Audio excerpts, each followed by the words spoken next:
दोस्तों स्वागत है आपका एजुकेशन अड्डा 99 पे।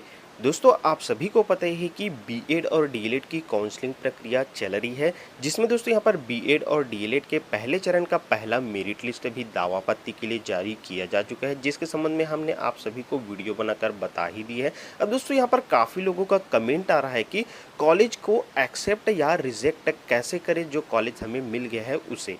तो इसके संबंध में हम आपको बारीकी से बताएंगे, ठीक है। एक्सेप्ट या रिजेक्ट आपको कब करना होता है, या एक्सेप्ट या रिजेक्ट नहीं करेंगे तो क्या होगा, ठीक है। तो पूरी डिटेल में आपको बताने वाले हैं, ठीक है। इसी के साथ दोस्तों जो कॉलेज आपको मिला है उसमें आप परिवर्तन करना चाहते हैं, ठीक है, तो आप चेंज कैसे कर सकते हैं। साथ ही साथ यहाँ पर आपका पहले चरण के मेरिट लिस्ट में नाम आ गया है और आप अगर एडमिशन नहीं लेते हैं तो क्या दूसरा मेरिट लिस्ट में आपका नाम आएगा कि नहीं, या फिर दोस्तों क्या सेकेंड काउंसलिंग के लिए फिर से आपको फॉर्म भरना पड़ेगा या नहीं। इन सभी बातों पर दोस्तों डिटेल में चर्चा करेंगे, ठीक है। तो इसके लिए वीडियो को आपको लास्ट तक देखना है, ठीक है। सारी जानकारी आपको A to Z इस वीडियो के माध्यम से दी जाएगी।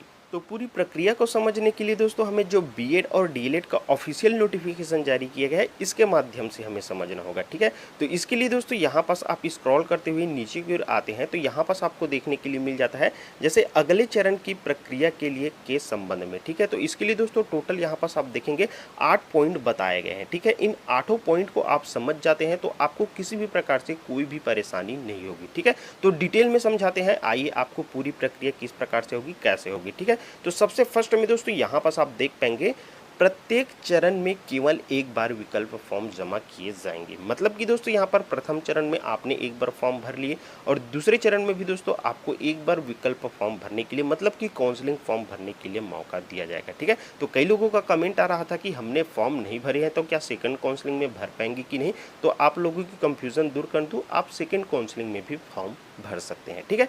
इसके बाद दोस्तों आप सेकेंड पॉइंट को समझते हैं, ठीक है, जो आपके लिए जानना काफ़ी इंपॉर्टेंट है, ठीक है। तो सभी पॉइंट को हम बारी बारी समझाएंगे, ठीक है। तो ध्यान से देखिएगा वीडियो।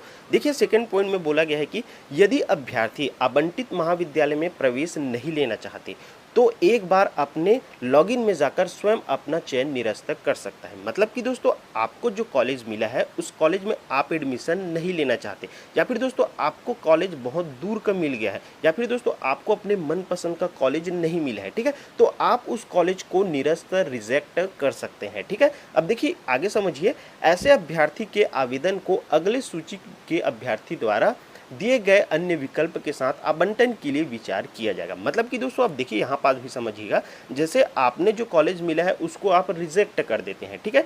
तो आपको फर्स्ट प्रेफरेंस का कॉलेज मिला है उसे आपने रिजेक्ट कर दिए, तो जैसे सेकंड प्रेफरेंस या थर्ड फोर्थ फिफ्थ जो भी कॉलेज आपने सिलेक्ट किया है उनके लिए दोस्तों आपको सेकेंड मेरिट लिस्ट में शामिल किया जाएगा, ठीक है।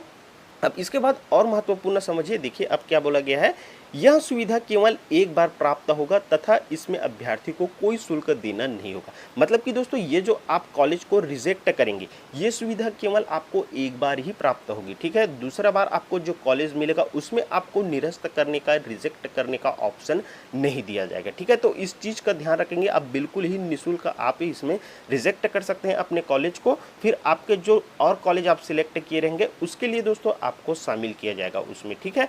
अब देखिए ध्यान से समझिए, परंतु दूसरी बार अभ्यर्थी को यह सुविधा प्राप्त नहीं होगी। मतलब कि दोस्तों एक बार आपको जो कॉलेज मिला था उसे आपने रिजेक्ट कर दिया, फिर दूसरी बार जो कॉलेज आपको मिल रहा है उसे भी आप रिजेक्ट करना चाहेंगे तो यह सुविधा आपको दोबारा नहीं मिलेगी, ये बताया गया है, ठीक है। तो उम्मीद है कि यहाँ पर आपको सेकंड पॉइंट समझ में आ गया होगा। अब थर्ड पॉइंट को समझते हैं, ठीक है। तो देखिए थर्ड पॉइंट में बताया गया कि जिन अभ्यर्थियों का चयन किसी प्रथम चरण में नहीं हुआ है और वे दिए गए महाविद्यालय के विकल्प में परिवर्तन नहीं करना चाहते हैं, ऐसे अभ्यर्थी को अगले चरण में पुनः विकल्प फॉर्म भरने की आवश्यकता नहीं है। मतलब कि दोस्तों आपने फॉर्म भरे थे फर्स्ट काउंसलिंग में लेकिन आपका नाम नहीं आता है, इसके बाद आप लोगों को कंफ्यूजन रहता है कि क्या हमें फिर से दोबारा काउंसलिंग में फॉर्म भरना पड़ेगा। तो देखिए आप लोगों को बता दें कि पुनः विकल्प फॉर्म भरने की आवश्यकता नहीं है, उनके आवेदन को निःशुल्क ही यहाँ पर दूसरे चरण की जो काउंसलिंग होगी उसमें शामिल कर दिया जाएगा, ठीक है। परंतु ऐसे अभ्यर्थी यदि अपना विकल्प बदलना चाहते हैं तो वे अपने लॉगिन में जाकर पुनः शुल्क भुगतान कर विकल्प फॉर्म में अपना विकल्प बदल सकते हैं। मतलब कि दोस्तों अगर आप सेकेंड काउंसलिंग में जो कॉलेज सिलेक्ट की है प्रेफरेंस उसको बदलना चाहते हैं तो इस स्थिति में दोस्तों आपको दोबारा शुल्क भुगतान करना पड़ेगा, ठीक है।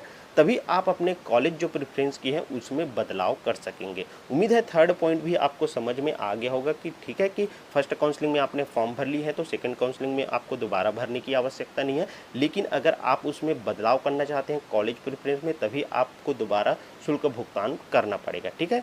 तो ये रहा थर्ड पॉइंट। इसके बाद दोस्तों चलिए अब फोर्थ पॉइंट को समझते हैं, ठीक है। देखिए यहाँ पास फोर्थ पॉइंट में बताया गया है कि यदि अभ्यर्थी अपना आवंटन या चयन निरस्त कर दिए गए महाविद्यालय के विकल्प को परिवर्तन करना चाहता है या महाविद्यालय का विकल्प बढ़ाना चाहता है तो वह अगले चरण में पुनः आवंटन फॉर्म अपने लॉगिन में जाकर शुल्क के साथ जमा करेंगे, ठीक है। तो यहाँ पास देखिए क्या बोला गया है, जैसे आपने जो कॉलेज चयन की है उसमें से ज़्यादा कॉलेज का विकल्प आप बढ़ाना चाहते हैं और ज़्यादा कॉलेज आप चयन करना चाहते हैं तो ऐसी स्थिति में जो सेकंड चरण की काउंसलिंग फॉर्म होगी उसमें दोस्तों आपको अपने लॉगिन में जाकर शुल्क भुगतान करके आप उसमें कर पाएंगे, ठीक है। इसी के साथ दोस्तों अब ये समझिए जो काफ़ी इंपॉर्टेंट है, यदि किसी अभ्यर्थी का चयन प्रथम चरण में द्वितीय सूची में हुआ था और उसने प्रवेश नहीं लिया और एक बार अपना चयन निरस्त कराया तो उनके आवेदन को दूसरे चरण में निःशुल्क विचार किया जाएगा। मतलब कि दोस्तों आपको समझा दूं, देखिए यहाँ पर सब प्रथम चरण में टोटल 2 मेरिट लिस्ट जारी किए जाएंगे, ठीक है, जिसमें से दोस्तों फर्स्ट मेरिट लिस्ट में आपका नाम तो नहीं आया, लेकिन सेकंड मेरिट लिस्ट में जो कि दोस्तों आपका 30 सितंबर को जारी किया जाएगा सेकंड मेरिट लिस्ट, ठीक है, उसमें आपका नाम आ जाता है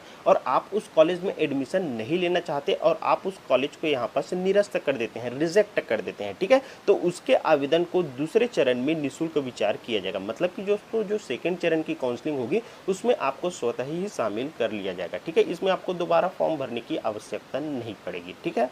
इसके बाद दोस्तों चलिए अब फिफ्थ पॉइंट को समझते हैं, ठीक है। देखिए यहाँ पर फिफ्थ पॉइंट में स्पष्ट रूप से बताया गया है कि यदि किसी अभ्यर्थी का चयन प्रथम चरण में हुआ है और वह अपना महाविद्यालय परिवर्तन करना चाहता है, ठीक है, और उसने एक बार चयन निरस्त करने की सुविधा ले लिया है तो ऐसे अभ्यर्थी को पुनः दूसरे चरण के लिए शुल्क जमा कर विकल्प फॉर्म जमा करना होगा। मतलब कि दोस्तों आपको जो कॉलेज मिला था उसे आपने रिजेक्ट कर दिया है, ठीक है, और आपने ये सुविधा प्राप्त कर ली है, इसके बाद भी आप अपने कॉलेज में परिवर्तन करना चाहते हैं, ठीक है, तो इस स्थिति में आपको क्या करना होगा, पुनः यहाँ पर काउंसलिंग फॉर्म भरना होगा, ठीक है, शुल्क जमा कर आप पुनः काउंसलिंग फॉर्म भर सकते हैं, ठीक है, समझ में आ गया। इसके बाद दोस्तों आप सिक्स्थ पॉइंट को समझिएगा, काफी इंपॉर्टेंट है, ठीक है, ध्यान से समझिएगा।